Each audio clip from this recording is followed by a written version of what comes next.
ಈ ಕಾರ್ಯಕ್ರಮದ ಪ್ರಾಯೋಜಕರು Gadiyar group of companies.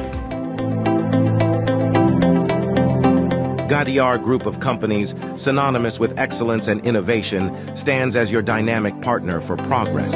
Gadiar Group ensures safety as guardians in firefighting and builds vibrant communities in real estate. Building tomorrow, today.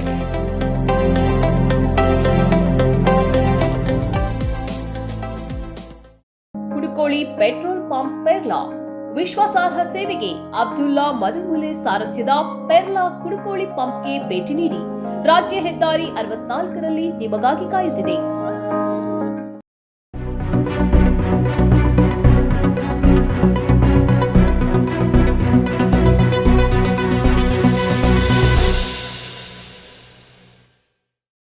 ವೀಕ್ಷಕರೇ, ಸನ್ಮಾರ್ಗ ಸುದ್ದಿ ಸಂಚಯಕ್ಕೆ ಸ್ವಾಗತ.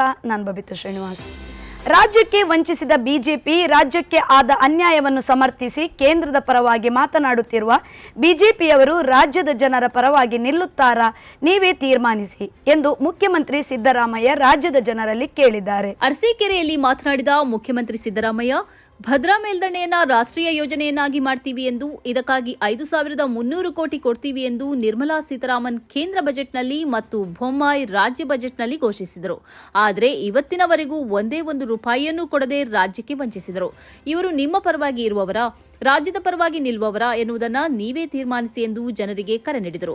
ಒಂದು ಕಡೆ ನಮ್ಮ ಗ್ಯಾರಂಟಿ ಯೋಜನೆಗಳ ಫಲಾನುಭವಿಗಳನ್ನ ಬಿಜೆಪಿಯವರು ನಿರಂತರವಾಗಿ ಅವಮಾನಿಸುತ್ತಿದ್ದಾರೆ, ಮತ್ತೊಂದು ಕಡೆ ನಮ್ಮ ಗ್ಯಾರಂಟಿಗಳನ್ನು ಕದ್ದು ಅದಕ್ಕೆ ಮೋದಿ ಗ್ಯಾರಂಟಿ ಎಂದು ಹೆಸರು ಬದಲಾಯಿಸಿದ್ದಾರೆ ಎಂದು ಟೀಕಿಸಿದರು. ಮುಂದಿನ ಜನ್ಮದಲ್ಲಿ ಮುಸ್ಲಿಂ ಆಗಿ ಹುಟ್ಟುತ್ತೇನೆ ಎಂದು ಘೋಷಿಸಿದ್ದ ದೇವೇಗೌಡರು ಈಗ ಬಿಜೆಪಿ ಜೊತೆ ಕೂಡಿಕೆ ಮಾಡಿಕೊಂಡಿದ್ದಾರೆ. ಬಿಜೆಪಿ ಜೆಡಿಎಸ್ ಒಟ್ಟಾಗಿ ವಿಧಾನ ಪರಿಷತ್ಗೆ ಒಂದೇ ಅಭ್ಯರ್ಥಿಯನ್ನ ಕಣಕ್ಕಿಳಿಸಿದರು. ನಮ್ಮ ಜನ ಬಿಜೆಪಿ ಜೆಡಿಎಸ್ ದೋಸ್ತಿಯನ್ನ ಸೋಲಿಸಿ ಕಾಂಗ್ರೆಸ್ ಅಭ್ಯರ್ಥಿ ಪುಟ್ಟಣ್ಣರನ್ನ ಭರ್ಜರಿಯಾಗಿ ಗೆಲ್ಲಿಸಿದರು. ಬರಲಿರುವ ಲೋಕಸಭಾ ಚುನಾವಣೆಯಲ್ಲೂ ಅವರು ದೋಸ್ತಿಗೆ ಇದೇ ಗತಿಯಾಗಲಿದೆ ಎಂದು ಭವಿಷ್ಯ ನುಡಿದರು. ಸುಮಾರು 3 ವರ್ಷಗಳಿಂದ ರಾಜ್ಯ ಪೊಲೀಸ್ ಇಲಾಖೆಯಲ್ಲಿ ಕರ್ತವ್ಯದಲ್ಲಿರುವ ಪತಿ ಪತ್ನಿ ಯಾವುದೇ ಅಂತರ್ಜಿಲ್ಲಾ ವರ್ಗಾವಣೆಯಾಗಿಲ್ಲ. ಹಾಗಾಗಿ ನಮಗೆ ನೆಮ್ಮದಿಯಾಗಿ ಕರ್ತವ್ಯ ನಿರ್ವಹಿಸಲು ಸಾಧ್ಯವಾಗುತ್ತಿಲ್ಲವೆಂದು ಪೊಲೀಸ್ ಸಿಬ್ಬಂದಿ ದಯಾಮರಣ ಕೋರಿ ರಾಷ್ಟ್ರಪತಿಗಳಿಗೆ ಮತ್ತು ಮುಖ್ಯಮಂತ್ರಿ ಸಿದ್ದರಾಮಯ್ಯರಿಗೆ ಪತ್ರ ಬರೆದಿದ್ದಾರೆ. ಕರ್ನಾಟಕದ ಪೊಲೀಸ್ ಇಲಾಖೆಯಲ್ಲಿ ಸುಮಾರು 3 ವರ್ಷಗಳಿಂದ ಪತಿ ಪತ್ನಿ ಯಾವುದೇ ಅಂತರ್ಜಿಲ್ಲಾ ವರ್ಗಾವಣೆ ಆಗಿಲ್ಲ. ಸುಪ್ರೀಂ ಕೋರ್ಟ್ ಆದೇಶದಂತೆ ಮತ್ತು ಕೆಸಿಎಸ್ಆರ್ ನಿಯಮದ ಪ್ರಕಾರ ಪತಿ ಪತ್ನಿ ಯಾರಿರುತ್ತಾರೆ ಅವರು ಸುಪ್ರೀಂ ಕೋರ್ಟ್ ಆದೇಶ ಮತ್ತು ಕೆಸಿಎಸ್ಆರ್ ನಿಯಮದ ಪ್ರಕಾರ ಒಂದೇ ಘಟಕ ಹಾಗೂ ಒಂದೇ ಜಿಲ್ಲೆಯಲ್ಲಿ ಕರ್ತವ್ಯ ನಿರ್ವಹಿಸಲು ನಿಯಮ ಇದೆ. ನಾವು 10 ರಿಂದ 15 ವರ್ಷಗಳ ಕಾಲ ತಂದೆ ತಾಯಿ ಹೆಂಡತಿ ಮಕ್ಕಳನ್ನ ಬಿಟ್ಟು ನಾವು ಒಂದು ಕಡೆ, ಹೆಂಡತಿ ಒಂದು ಕಡೆ ಇರಬೇಕು. ಅದರಿಂದ ಅನೇಕ ಸಮಸ್ಯೆಗಳು ಎದುರಾಗ್ತಿದೆ. ನಮ್ಮ ನೆಮ್ಮದಿ ಹಾಳಾಗಿ ಆರೋಗ್ಯದಲ್ಲಿ ತೊಂದರೆ ಉಂಟಾಗಿವೆ. ಆದ ಕಾರಣ ದಯಾಳುಗಳಾದ ತಾವುಗಳು ನಮಗೆ ಸಾಮೂಹಿಕ ಮರಣ ಪಡೆಯಲು ದಯಮಾಡಿ ದಯಾಮರಣ ಕಲ್ಪಿಸಿಕೊಡಬೇಕು ಎಂದು ಪೊಲೀಸ್ ಸಿಬ್ಬಂದಿ ಪತ್ರ ಬರೆದಿದ್ದಾರೆ. ದೇಶದ ಸಾಲ ಎಷ್ಟಿದೆ ಅಂತ ಪ್ರಹ್ಲಾದ್ ಜೋಶಿ ಹಾಗೂ ಬಿಜೆಪಿ ದೇಶದ ಜನರಿಗೆ ತಿಳಿಸಲಿ ಎಂದು ಕಾರ್ಮಿಕ ಸಚಿವ ಸಂತೋಷ್ ಲಾಡ್ ಹೇಳಿದರು. ಚುನಾವಣೆ ಬಂದಾಗ ಹಿಂದೂ ಮುಸ್ಲಿಂ ಆಗುತ್ತೆ ಅಂತ ನಮಗೆ ಗೊತ್ತೇ ಇದೆ. ರಾಮ ಮಂದಿರ, ಹಿಂದೂ ಮುಸ್ಲಿಂ, ಖಲಿಸ್ತಾನ, ಪಾಕಿಸ್ತಾನ ವಿಚಾರ ಬರುತ್ತೆ ಎಂದಿದ್ದಾರೆ. ಹುಬ್ಬಳ್ಳಿಯಲ್ಲಿ ಸುದ್ದಿಗಾರರೊಂದಿಗೆ ಮಾತನಾಡಿದ ಕಾರ್ಮಿಕ ಸಚಿವ ಸಂತೋಷ್ ಲಾಡ್, ಕಳೆದ 10 ವರ್ಷದಲ್ಲಿ ಪ್ರಧಾನಿ ಮೋದಿ ಏನು ಅಭಿವೃದ್ಧಿ ಕೆಲಸ ಮಾಡಿದ್ದಾರೆ ಎಂಬುದು ನನಗಂತೂ ಗೊತ್ತಿಲ್ಲ. ರೈತರ ಸಾಲ ಮನ್ನಾ, ಆದಾಯ ದ್ವಿಗುಣ ಮಾಡುತ್ತೇನೆ ಅಂದಿದ್ದರು. ಯಾವ ರೈತರ ಆದಾಯ ದ್ವಿಗುಣ ಆಗಿದೆ ಎಂದು ಪ್ರಶ್ನಿಸಿದರು. ಚುನಾವಣೆ ಬಂದಿದ್ದಕ್ಕೆ ಹಿಂದೂ ಮುಸ್ಲಿಂ ವಿಷಯ ತರುತ್ತಿದ್ದಾರೆ. ಈ ದೇಶದಲ್ಲಿ ಅಜಿಂ ಪ್ರೇಮ್ಜಿ ಹೆಚ್ಚು ದಾನ ಮಾಡಿದ್ದಾರೆ. ಅವರೊಬ್ಬ ಮುಸ್ಲಿಂ ಸಮುದಾಯದವರು. $30 ಬಿಲಿಯನ್ ಅವರು ದಾನ ಮಾಡಿದ್ದಾರೆ ಎಂದರು. ನಾವು ಯಾವ ದೇಶಕ್ಕೆ ಹೋಲಿಕೆ ಮಾಡಬೇಕು? ಎಲ್ಲ ಸರಕುಗಳು ಚೈನಾದಿಂದ ಬರುತ್ತಿವೆ. ಮೇಕ್ ಇನ್ ಇಂಡಿಯಾ ಎಲ್ಲಿದೆ? ಮೇಕ್ ಇನ್ ಇಂಡಿಯಾಗೆ 450 ಕೋಟಿ ಖರ್ಚಾಯಿತು. ಇದರ ಬಗ್ಗೆ ಬಿಜೆಪಿಯವರು ಮಾತನಾಡುತ್ತಾರಾ? ಭಾರತ ಪಾಸ್ಪೋರ್ಟ್ ಪವರ್ 85ನೇ ಸ್ಥಾನಕ್ಕಿದೆ. ಪವರ್ಫುಲ್ ಪ್ರಧಾನಿ ಇದ್ದಾರೆ ಅಂದ್ರೆ ಮೊದಲನೇ ಸ್ಥಾನದಲ್ಲಿ ಇರಬೇಕಿತ್ತಲ್ಲ ಎಂದು ಲೇವಡಿ ಮಾಡಿದ್ರು. ಕಳೆದ ವಿಧಾನಸಭಾ ಚುನಾವಣೆ ವೇಳೆ ನೀತಿ ಸಂಹಿತೆ ಉಲ್ಲಂಘನೆ ಆರೋಪದ ಮೇಲೆ ದಾಖಲಾಗಿದ್ದ ಪ್ರಕರಣದಲ್ಲಿ ಮಾಜಿ ಸಚಿವ ಶ್ರೀರಾಮುಲು ಅವರನ್ನು ಹೈಕೋರ್ಟ್ ತರಾಟೆಗೆ ತೆಗೆದುಕೊಂಡಿದೆ. ಮ್ಯಾಜಿಸ್ಟ್ರೇಟ್ ನ್ಯಾಯಾಲಯದ ಮುಂದೆ ಹಾಜರಾಗಬೇಕು, ಇಲ್ಲದಿದ್ದಲ್ಲಿ ಬಂಧನ ವಾರೆಂಟ್ ಹೊರಡಿಸುವುದಾಗಿ ಎಚ್ಚರಿಕೆ ನೀಡಿದೆ. ತಮ್ಮ ವಿರುದ್ಧ ದಾಖಲಾಗಿದ್ದ ಪ್ರಕರಣವನ್ನು ರದ್ದುಗೊಳಿಸುವಂತೆ ಕೋರಿ ಶ್ರೀರಾಮುಲು ಹೈಕೋರ್ಟ್ನಲ್ಲಿ ಅರ್ಜಿ ಸಲ್ಲಿಸಿದ್ದರು. ಅವರ ಅರ್ಜಿಯನ್ನು ನ್ಯಾಯಮೂರ್ತಿ ಕೃಷ್ಣ ಎಸ್ ದೀಕ್ಷಿತ್ ಅವರಿದ್ದ ಪೀಠ ವಜಾಗೊಳಿಸಿದೆ. ಮ್ಯಾಜಿಸ್ಟ್ರೇಟ್ ನ್ಯಾಯಾಲಯ 4 ಬಾರಿ ಸಮನ್ಸ್ ನೀಡಿದರೂ ಕೋರ್ಟ್ಗೆ ಹಾಜರಾಗಿಲ್ಲ. ನ್ಯಾಯಾಲಯದ ಆದೇಶವನ್ನು ನಗಣ್ಯ ಮಾಡುವಂತಿಲ್ಲ. ಯಾವ ಪ್ರತಿಷ್ಠೆಯ ಕಾರಣಕ್ಕೆ ಹಾಜರಾಗಿಲ್ಲ, ಮುಂದಿನ ವಿಚಾರಣೆಗೆ ವೇಳೆ ಹಾಜರಾಗಬೇಕು ಎಂದು ಎಚ್ಚರಿಸಿದೆ. ರಾಜ್ಯದಲ್ಲಿ ಯಾವುದೇ ಸಚಿವರಾಗಲಿ ಮಾಜಿ ಸಚಿವರಾಗಲಿ ಪ್ರಕರಣ ದಾಖಲಾಗಿ ಸಮನ್ಸ್ ನೀಡಿದ ಮೇಲೆ ನ್ಯಾಯಾಲಯದ ಮುಂದೆ ಹಾಜರಾಗಬೇಕು. ಶ್ರೀರಾಮುಲು ಮುಂದಿನ ವಿಚಾರಣೆ ವೇಳೆ ಹಾಜರಾಗದಿದ್ದರೆ ಬಂಧನ ವಾರಂಟ್ ಹೊರಡಿಸಬೇಕಾಗುತ್ತದೆ ಎಂದು ನ್ಯಾಯಾಧೀಶರು ಹೇಳಿದ್ದಾರೆ. ಭಾರತೀಯ ದಂಡ ಸಂಹಿತೆಯ ಸ್ಥಾನವನ್ನು ತುಂಬಲಿರುವ ಹೊಸ ಕ್ರಿಮಿನಲ್ ಕಾಯ್ದೆಗಳು ಈ ವರ್ಷದ ಜುಲೈ 1, 2024ರಂದು ಜಾರಿಗೆ ಬರಲಿವೆ ಎಂದು ಕೇಂದ್ರ ಸರ್ಕಾರ ಇಂದು ಘೋಷಿಸಿದೆ. ಈ 3 ಕಾನೂನುಗಳಿಗೆ ರಾಷ್ಟ್ರಪತಿ ದ್ರೌಪದಿ ಮುರ್ಮುರವರ ಅಂಕಿತ ಕಳೆದ ಡಿಸೆಂಬರ್ನಲ್ಲಿ ದೊರಕಿತ್ತು. ಭಾರತೀಯ ನ್ಯಾಯ ಸಂಹಿತೆ, ಭಾರತೀಯ ನಾಗರಿಕ ಸುರಕ್ಷಾ ಸಂಹಿತೆ ಮತ್ತು ಭಾರತೀಯ ಸಾಕ್ಷ್ಯ ಮಸೂದೆಗಳು Indian penal code 1860, code of criminal procedure 1973 ಮತ್ತು ಭಾರತೀಯ ಪುರಾವೆ ಕಾಯ್ದೆ 1872 ಇವುಗಳ ಸ್ಥಾನದಲ್ಲಿ ಜಾರಿಗೆ ಬರಲಿವೆ.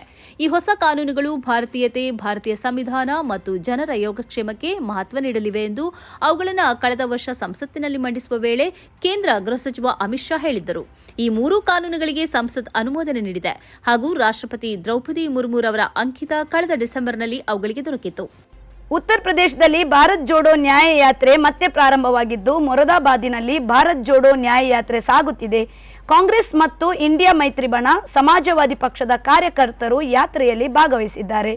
ರಾಹುಲ್ ಗಾಂಧಿ ಮೊರಾದಾಬಾದಿನಲ್ಲಿ ಭಾರತ್ ಜೋಡೋ ನ್ಯಾಯ ಯಾತ್ರೆಯಲ್ಲಿ ಅದಾನಿ ಮತ್ತು ಅಂಬಾನಿಯಂತಹ ಉದ್ಯಮಿಗಳಿಗಾಗಿ ಕೇಂದ್ರ ಸರ್ಕಾರ ಕೆಲಸ ಮಾಡುತ್ತಿದೆ ಎಂದು ವಾಗ್ದಾಳಿ ನಡೆಸಿದ್ದಾರೆ. ಕಾಂಗ್ರೆಸ್ ಪ್ರಧಾನ ಕಾರ್ಯದರ್ಶಿ ಪ್ರಿಯಾಂಕಾ ಗಾಂಧಿ ಅವರು ಮೊರಾದಾಬಾದ್ನಲ್ಲಿ ರಾಹುಲ್ ಗಾಂಧಿ ಅವರ ಭಾರತ್ ಜೋಡೋ ನ್ಯಾಯ ಯಾತ್ರೆಯಲ್ಲಿ ಪಾಲ್ಗೊಂಡಿದ್ದಾರೆ. ಅವರು ಅಮ್ರೋಹಾ, ಸಂಭಾಲ್, ಬುಲಂದ್ ಶಹರ್, ಅಲಿಗರ್, ಹತ್ರಾಸ್ ಮತ್ತು ಆಗ್ರಾ ಮೂಲಕ ಫತೇಪುರ್ ಸಿಕ್ರಿಗೆ ಪ್ರಯಾಣಿಸಲಿದ್ದಾರೆ. ಕಾಂಗ್ರೆಸ್ ಮತ್ತು ಎಸ್ಪಿ ನಡುವಿನ ಯಶಸ್ವಿ ಸೀಟು ಹಂಚಿಕೆಯ ನಂತರ ಯುಪಿಸಿಸಿ ಅಧ್ಯಕ್ಷ ಅಜಯ್ ರೈ ಮತ್ತು ಎಸ್ಪಿಯ ಎಲ್ಲ ಪ್ರಮುಖ ನಾಯಕರು ಯಾತ್ರೆಯಲ್ಲಿ ಭಾಗವಹಿಸಿದ್ದಾರೆ. ಇದು ಇಂಡಿಯಾ ಮೈತ್ರಿಕೂಟದ ಬಲವನ್ನು ವೃದ್ಧಿಸಿದೆ ಎಂಬುದನ್ನು ಬಹಿರಂಗಪಡಿಸುತ್ತಿದೆ. ಬಿಜೆಪಿ ಪದ್ಧತಿ ಏನಂದ್ರೆ, ಕೆಲವರು ಬಾಲಿವುಡ್, ಸರ್ಜಿಕಲ್ ಸ್ಟ್ರೈಕ್ ಅಂತೆಲ್ಲ ಮಾತಾಡಿ ದಿಕ್ಕು ತಪ್ಪಿಸುತ್ತಾರೆ. ಈ ದೇಶದಲ್ಲಿ 50% ಹಿಂದುಳಿದವರು, 15% ಅಲ್ಪಸಂಖ್ಯಾತರು, 15% ದಲಿತರು ಮತ್ತು 8% ಆದಿವಾಸಿಗಳಿದ್ದಾರೆ. ಈ ದೇಶದಲ್ಲಿ ಈ 90% ಇರುವ ಜನಸಂಖ್ಯೆಯ ಒಟ್ಟಾರೆ ಭಾಗವಹಿಸುವಿಕೆ ಎಷ್ಟು ಎಂದು ನಾನು ನಿಮ್ಮನ್ನು ಕೇಳಲು ಬಯಸುತ್ತೇನೆ. ಈ ಸಮುದಾಯದ ಎಷ್ಟು ಮಂದಿ ಮಾಧ್ಯಮದಲ್ಲಿದ್ದಾರೆ? ನೀವು ಅವರನ್ನ ಒಂದು ಪಟ್ಟಿಯಲ್ಲಿ ನೋಡುತ್ತೀರಿ, ಆದರೆ ದೊಡ್ಡ ಕಂಪನಿಗಳು, ಹೈಕೋರ್ಟ್ಗಳಲ್ಲಿ, ಮಾಧ್ಯಮಗಳಲ್ಲಿ ಕಾಣಲು ಸಾಧ್ಯವಿಲ್ಲ. ಪ್ರಧಾನಿ ಮೋದಿ ಅವರು ಹಿಂದೂಸ್ತಾನ್ ಸಬ್ಕಾ ಹೇ ಎಂದು ಹೇಳುತ್ತಾರೆ. 90% ಇರುವ ಜನಸಂಖ್ಯೆ ಹೆಚ್ಚಿನ ಭಾಗವಹಿಸುವಿಕೆಯನ್ನು ಹೊಂದಿರದಿದ್ದರೆ ಸಬ್ಕಾ ಹಿಂದೂಸ್ತಾನ್ ಕೇಸೆ ಹೇ ಎಂದು ರಾಹುಲ್ ಗಾಂಧಿ ಪ್ರಶ್ನಿಸಿದ್ದಾರೆ. ಈ ಬಾರಿಯ ಲೋಕಸಭೆ ಚುನಾವಣೆಗೆ ಆಮ್ ಆದ್ಮಿ ಪಕ್ಷ ಹಾಗೂ ಕಾಂಗ್ರೆಸ್ ನಡುವೆ ಸೀಟು ಹಂಚಿಕೆ ಅಂತಿಮವಾಗಿದೆ. ದೆಹಲಿ, ಗುಜರಾತ್, ಹರಿಯಾಣ, ಗೋವಾ ಮತ್ತು ಚಂಡೀಗಢದಂತಹ ಇತರ ರಾಜ್ಯಗಳಿಗೆ ತಮ್ಮ ಸೀಟು ಹಂಚಿಕೆ ಒಪ್ಪಂದವನ್ನು ಘೋಷಣೆ ಮಾಡಿದೆ.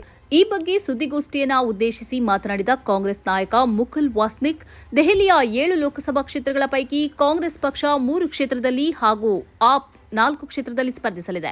ಗುಜರಾತ್ನ 26 ಲೋಕಸಭಾ ಕ್ಷೇತ್ರದಲ್ಲಿ 24 ಕ್ಷೇತ್ರದಲ್ಲಿ ಕಾಂಗ್ರೆಸ್ ಹಾಗೂ 2 ಕ್ಷೇತ್ರದಲ್ಲಿ ಆಪ್ ಸ್ಪರ್ಧಿಸಲಿದೆ. ಹರಿಯಾಣದ 10 ಕ್ಷೇತ್ರದಲ್ಲಿ ಕಾಂಗ್ರೆಸ್ ಪಕ್ಷ 9 ಕ್ಷೇತ್ರಗಳಲ್ಲಿ ಹಾಗೂ ಕೇವಲ ಒಂದೇ 1 ಕ್ಷೇತ್ರದಲ್ಲಿ ಆಪ್ ಸ್ಪರ್ಧಿಸಲಿದೆ. ಚಂಡೀಗಢ ಹಾಗೂ ಗೋವಾದಲ್ಲಿ ಕಾಂಗ್ರೆಸ್ ಏಕಾಂಗಿಯಾಗಿ ಚುನಾವಣಾ ಅಖಾಡಕ್ಕೆ ಇಳಿಯಲಿದೆ ಎಂದರು. ಪಂಜಾಬ್ನ ಎಲ್ಲ 13 ಲೋಕಸಭಾ ಕ್ಷೇತ್ರದಲ್ಲಿ ಆಪ್ ಸ್ಪರ್ಧಿಸುವುದಾಗಿ ಮೊದಲೇ ಹೇಳಿತ್ತು.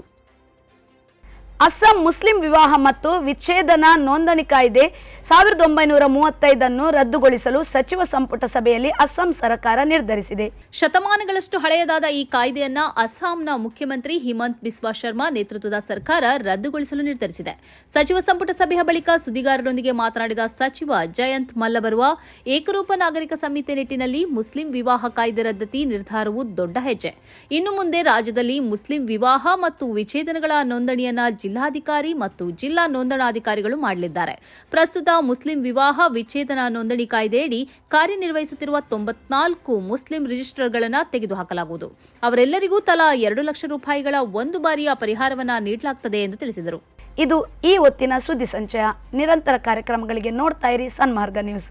ಸುದ್ದಿಗಳ ಸಂತೆಯಲ್ಲಿ ಸತ್ಯದ ಮೊಂಬತ್ತಿ. ಇಂತಹ ಹಲವು ಸುದ್ದಿ ಮಾಹಿತಿ ವಿಶ್ಲೇಷಣೆಗಾಗಿ ಸನ್ಮಾರ್ಗ ನ್ಯೂಸ್ ಸಬ್ಸ್ಕ್ರೈಬ್ ಮಾಡಿ. ನಿರಂತರ ನೋಟಿಫಿಕೇಶನ್ ಪಡೆಯಲು ಬೆಲ್ ಐಕಾನ್ ಒತ್ತಲು ಮರೆಯದಿರಿ.